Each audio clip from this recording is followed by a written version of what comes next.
ओम शांति। इस वीडियो में हम अव्यक्त मूर्ति अध्ययन प्रोजेक्ट के लिए 3 जनवरी 1983 की मुरली का रिविजन करेंगे, जिसका टाइटल है हर गुण हर शक्ति को निजी स्वरूप बनाओ, बाप समान बनो। इस मुरली में बाबा डबल विदेशी बच्चों से मिल रहे हैं। बाबा ने कहा कि आज बाप दादा विशेष डबल विदेशी बच्चों से मिलने के लिए आए हैं। सभी बच्चे दूर दूर से अपने स्वीट होम में पहुंच गए, जहाँ सर्व प्राप्ति का अनुभव करने का स्वतः ही वरदान प्राप्त होता है। ऐसे वरदान भूमि पर वरदाता बाप से मिलने आए हैं। बाप दादा भी कल्प कल्प के अधिकारी बच्चों को देख हर्षित होते हैं। बाप दादा देख रहे हैं भारत में नज़दीक रहने वाली कई आत्माएं अभी तक प्यासीपन ढूंढ रही हैं, लेकिन साकार रूप से दूर दूर रहने वाले डबल विदेशी बच्चों ने दूर से ही अपने बाप को पहचान अधिकार को पा लिया। दूर वाले समीप हो गए और समीप वाले दूर हो गए।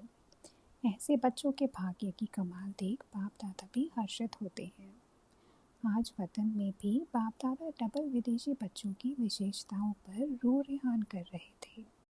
भारतवासी बच्चों की और डबल विदेशी बच्चों की दोनों की अपनी अपनी विशेषता है। आज बच्चों के कमाल के गुण गा रहे थे, त्याग क्या किया और भाग्य क्या लिया। लेकिन बच्चों की चतुराई देख रहे थे कि त्याग भी बिना भाग्य के नहीं किया है। सौदा करने में भी पक्के व्यापारी हैं। पहले प्राप्ति का अनुभव हुआ, अच्छी प्राप्ति को देख व्यर्थ बातों को त्याग कर दिया, तो छोड़ा क्या और पाया क्या, उसकी लिस्ट निकालो तो क्या रिजल्ट निकलेगी। एक छोड़ा और पदम पाया, तो ये छोड़ना हुआ या पाना हुआ। हम आत्माएं विश्व की ऐसी श्रेष्ठ विशेष आत्माएं बनेंगी, डायरेक्ट बाप से संबंध में आने वाली बनेंगी। ऐसा कब सोचा था? कृष्ण से कृष्णपुरी में आ जाएंगे, ये कभी सोचा था?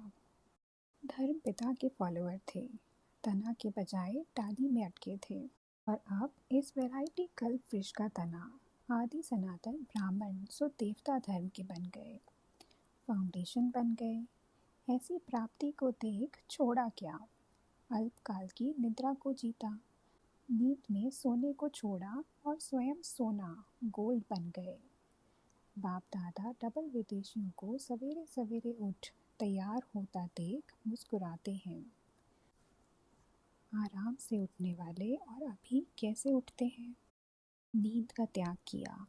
त्याग के पहले भाग्य को देख अमृत वेले का अलौकिक अनुभव करने के बाद ये नींद भी क्या लगती है। खान पान छोड़ा या बीमारी को छोड़ा। खाना पीना छोड़ना अर्थात कई बीमारियों से छूटना, मुक्त हो गए ना। और ही हेल्थ वेल्थ दोनों मिल गई, इसलिए सुनाया कि पक्के व्यापारी हो। फिर बाबा ने कहा कि विदेशी बच्चों की और एक विशेषता यह देखी कि जिस तरफ भी लगते हैं तो बहुत तीव्र गति से उस तरफ चलते हैं। तीव्र गति से चलने के कारण प्राप्ति भी सर्व प्रकार की फुल करने चाहते हैं। बहुत फास्ट चलने के कारण कभी कभी चलते चलते थोड़ी सी भी माया की रुकावट आती है तो घबराते भी फास्ट हैं। ये क्या हुआ, ऐसे भी होता है क्या? ऐसे आश्चर्य की स्थिति में पड़ जाते हैं। फिर भी लगन मजबूत होने के कारण विघ्न पार हो जाते हैं और आगे के लिए मजबूत बनते जाते हैं। मंजिल पर चलने में महावीर हो, नाजुक तो नहीं हो ना, घबराने वाले तो नहीं हो।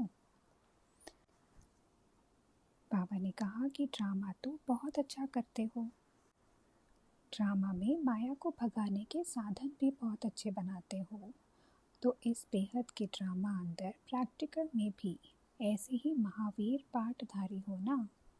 मोहब्बत और मेहनत दोनों में से मोहब्बत में रहते हो और मेहनत में सदा बाप की याद में समाये हुए रहते हो, वह बार बार याद करने वाले हो, वह याद स्वरूप हो। सदा साथ रहते हो, वह सदा साथ रहे, इसी मेहनत में लगे रहते हो। बाप समान बनने वाले सदा स्वरूप रहते हैं, याद स्वरूप, सर्वगुण स्वरूप, सर्व शक्तियों स्वरूप। स्वरूप का अर्थ ही है अपना रूप ही वह बन जाए।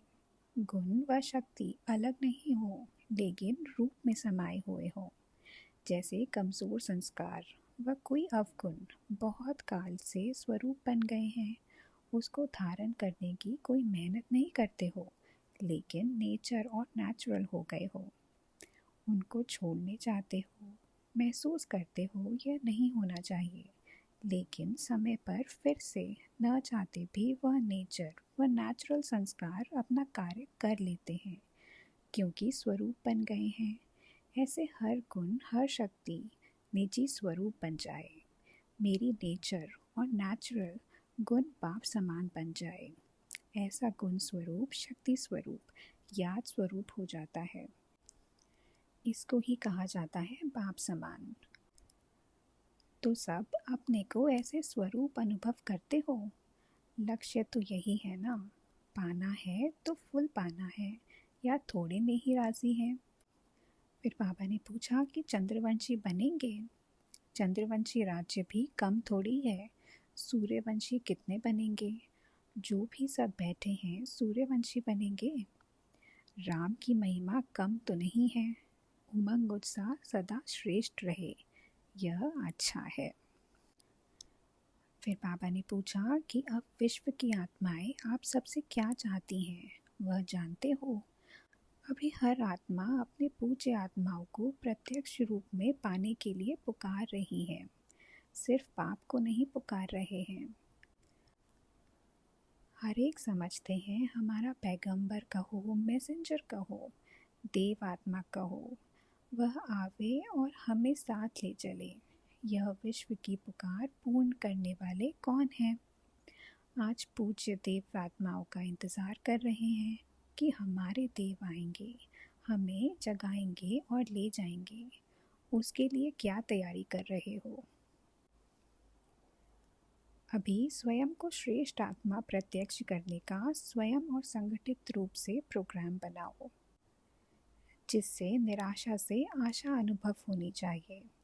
वह दीपक तो उद्घाटन में जगाएंगे, नारियल भी तोड़ेंगे, साथ साथ सर्व आत्माओं प्रति शुभ आशाओं का दीप भी जगाएंगे। ठिकाना दिखाने का ठका हो जाए, जैसे नारियल का ठका करते हो ना, तो विदेशी चाहे भारतवासी दोनों को मिलकर ऐसी तैयारी पहले से करनी है। तब है महातीरथ की प्रत्यक्षता। प्रत्यक्षता की किरण अब्बा के घर से चारों ओर फैले। जैसे कहते भी हो कि आबू विश्व के लिए लाइट हाउस है। यही लाइट अंधकार के बीच नई जागृति का अनुभव करावे। इसके लिए ही सब आए हो ना। वह सिर्फ स्वयं रिफ्रेश हो चले जाएंगे। सर्व ब्राह्मणों का एक संकल्प वही कार्य की सफलता का आधार है। सबको सहयोग चाहिए। किले की एक ईंट भी कमज़ोर होती तो किले को हिला सकती है, इसलिए छोटे बड़े सब इस ब्राह्मण परिवार के किले की ईंट हो, तो सभी को एक ही संकल्प द्वारा कार्य को सफल करना है। सबके मन से यह आवाज़ निकले कि यह मेरी जिम्मेवारी है। अच्छा, जितना बच्चे याद करते हैं उतना बाप भी याद प्यार देते हैं।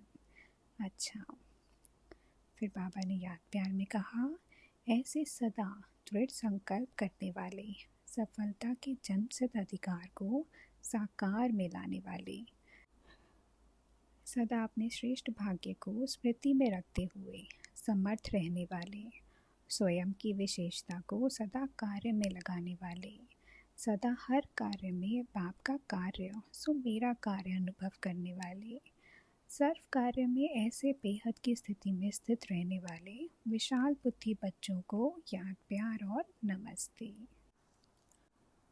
अब अगली वीडियो में हम 6 जनवरी 1983 की मुरली का रिविजन करेंगे, जिसका टाइटल है निरंतर सहज योगी बनने की सहज युक्ति।